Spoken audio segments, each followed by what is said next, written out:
पर राजा पहले रानी की पेट से पैदा होते थे, लेकिन आज की तारीख में हुकूमत आपकी अंगुली पर चलती है।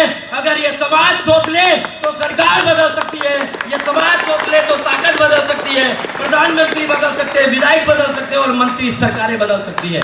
साथियों, हम कमजोर नहीं है, किसी भी कीमत पर कमजोर नहीं है। जो समाज एक दिन में केंद्र की सरकार को झुका सकता है, वो कभी भी किसी से कमजोर नहीं हो सकता। आखिरी बात मैं आपसे यही कहना चाहता हूं, क्योंकि यहाँ पर बरसात का भी माहौल है और बहुत सारे लोग भी हैं, अपनी अपनी बात रखेंगे।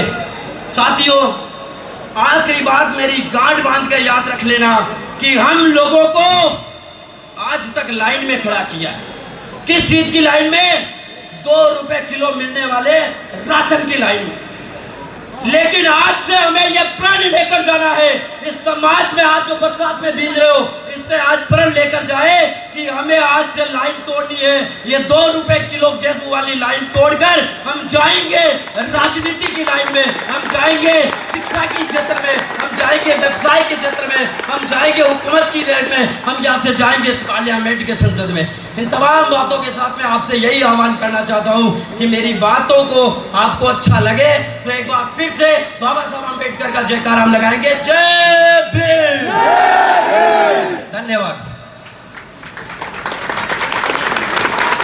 चलिए, ये थे आदरणीय नवरत्न राम लोरोली, और अब मैं जिनको बुला रहा हूं जो अपने आप में परिचय के मोहताज नहीं है, जिनको पूरा देश जानता है।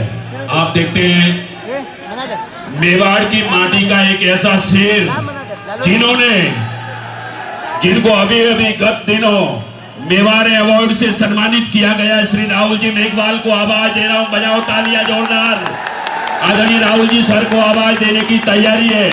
इससे पहले आज पूरे देश में राहुल मेघवाल आखिर है कौन? कोई कलमकार ये लिखता है कि सुर सजाने को साज बनाता हूं, नौसिखिए परिंदों को बाज बनाता हूं, समंदर तो बरफता है हौसले कश्तियों के, मैं डूबती कश्तियों को जहाज बनाता हूं। बनाए होंगे पूर्णा साहब, बनाए होंगे चांद पर बुर्ज और खलीफा बहुत, मैं तो कच्ची ईंटों से ताज बनाता हूं। ये राहुल मेघवाल है जो आप देखते हैं उदयपुर के अंदर लगभग 3000 जो निःशुल्क कोचिंग के माध्यम से, शिक्षा के माध्यम से पूरे के पूरे देश में आए हुए गरीब बच्चे, वंचित बच्चे, शोषित बच्चे, उनको निःशुल्क पढ़ाने का काम आदरणीय राहुल जी मेघवाल करते हैं। तो बजाओ तालियां एक बार जोरदार। मैं राहुल जी से विनती कर रहा हूं इस मौके पर पूरी की पूरी जनता को अपनी बात कहें। भाई राहुल जी मेघवाल।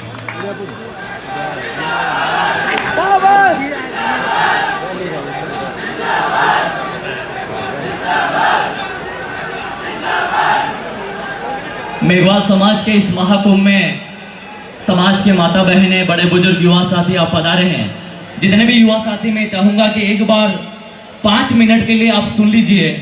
मैं इस बात की इस माइक के माध्यम से कसम दिला के जाऊंगा कि आप ये बारिश की बूंदों की कसम कि आने वाले टाइम एक एक बारिश की बूंदों की हम कीमत चुकाएंगे और वो नौकरी में आने के बाद अपने परिवार को पवित्र करेंगे। बाबा साहब की 4 पंक्तियों से मेरी बात को शुरुआत करूंगा। और मेघवाल समाज को जब मैं राजस्थान ही नहीं अपितु पूरे भारत से अलग अलग गांव डानी नगर से पधारे तमाम युवाओं से मैं नम्र निवेदन करता हूं कि फूलों की कहानी बाहरों ने लिखी, रातों की कहानी सितारों ने लिखी।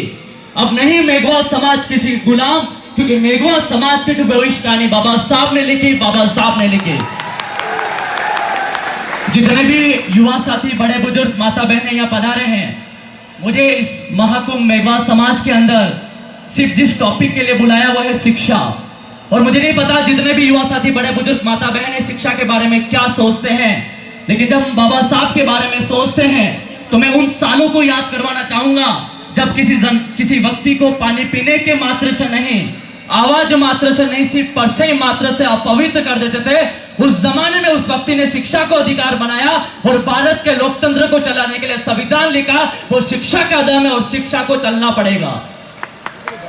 साथियों, जब मैं शिक्षा की बात करता हूं, क्योंकि मंचासीन गुरुदेव भी बैठे हैं, बहुत सारे लोग जिनका मैं प्रत्यक्ष अप्रत्यक्ष रूप से नाम नहीं ले पा रहा हूं, लेकिन मेघवाल समाज जब आ जाता है तो सब एक ही जाजम पे आ जाते हैं, एक ही मंच पे आ जाते हैं। ऐसे मेघवाल समाज के युवाओं में दम है। साथियों, जब बाबा साहब की बात करते हैं, जिस जमाने में किसी व्यक्ति को पानी पीने नहीं दिया जाता था, उस जमाने में उस व्यक्ति ने सिर्फ शिक्षा का अधिकार बनाया और भारत के लोकतंत्र को चलाने के लिए संविधान लिखा। ये शिक्षा का दम नहीं, अपितु आने वाले टाइम में युवाओं को कहना चाहूंगा, हमें बड़ा गर्व होता है कि बाबा साहब को लोकतंत्र के लिए संविधान लिखने का मौका इसलिए मिला कि वो दलित थे। मैं आप